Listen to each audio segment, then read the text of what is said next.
What's going on, guys? It's your boy Jammer2K here, and I'm back with another player review.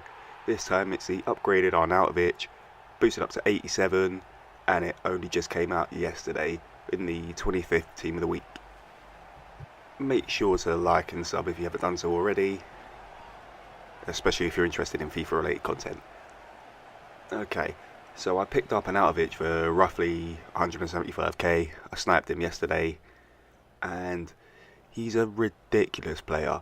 He scored 12 goals in his first 9 games, I think it was, and I wasn't really disappointed despite the large price point. I mean, he'll definitely go down, especially after the Weekend League rewards release and then after the Weekend League itself. So 175k is not what you should be paying for him. I've actually reviewed the last inform, the 86, you can find it on my channel. So I wanted to find out if it's worth the price boost, or if you're better off going for the 84 or the 86 instead. I'm pretty sure I saw it going for roughly 60k yesterday. So let's get started. In terms of first impressions, I mean, I've used him before. I immediately changed him up to right wing. I'd used it with the old card, and he was actually a bit clunky at first, especially coming off of using Martial. I wondered if the player had changed, or maybe with the gameplay updates there'd been some sort of like alteration to his style of play, but really I was playing a bit shit, so it was actually me. He only scored once in the first 4 games, but then he finally settled into his rhythm and he started scoring at least a goal per match. In terms of key skills, I'd say his finishing and his actual skills, his ball skills, are most important. Obviously there's his dribbling, his 4-star skills, and his strength is also noticeable. He's very good at holding the ball up, although he's a bit clumsy, and his link-up play is pretty outrageous. I mean, he'll find the pass and there's no issues there thanks to him being a winger originally. I never really see people using him in champs or qualifiers, and that's probably because of his pace. I mean, it's not ideal for most people who play FIFA, but at 83 it's not bad, and he is quick enough to get away. That's the most important thing.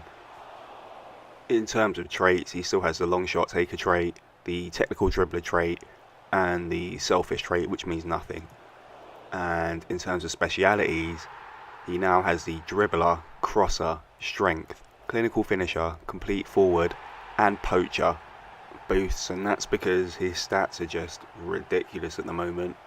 He's pretty incredible with all the boosts, and I stuck a hunter card on him for a bit of extra speed and to give him the best shooting accuracy possible. The difference is obviously noticeable compared to the 86, despite only being a slight upgrade.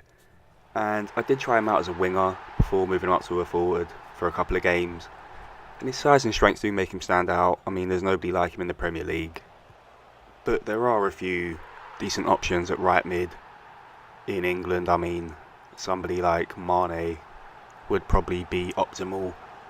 I'm currently using the one to watch Dembele, and he's just a much better winger than Arnautovic will ever be. But Arnautovic is a much better forward than he will ever be, so it all works out. In terms of flaws, weirdly, he's basically big for nothing in terms of headers. You'll probably notice there's a lack of headers in the video. He always went for the ball when I crossed it in. Even the near post corner trick, he won it 10 times out of 10, but just blazed his header over again and again and again. He's more likely to swing a boot at it, and that's not a bad thing, but he also mishit a few volleys, and that's probably because he lacks a bit of balance. That leads on to the next point, which is he's quite clumsy whilst he's moving, and he gets barged more easy than I expected, but he can shield the ball well. Also, I had to make him run a lot manually with L1, but that's not really an issue. So, is it worth upgrading or going for the 3rd inform? There are only 52 overall boosted stats, but there is the slightest of differences, and even for the specialities alone, it's probably worth it, especially if you don't have Ibrahimovic in your club. It's a bit like sticking a bronze attribute card on him permanently, and those little things add up, especially in the Weekend League, where details can make difference. So even after the last inform, I'd strongly recommend getting Arnautovic if he takes your fancy. He's not going to be expensive, and he's a great card. If you're interested in the 86, I'd strongly advise checking my review on that card and seeing whether the difference is enough for you. Alright, that's about it. So thanks for watching, and please make sure to like, comment and sub if you haven't done so already. I'm going to be releasing a lot of FIFA content in the next few weeks, so stay posted.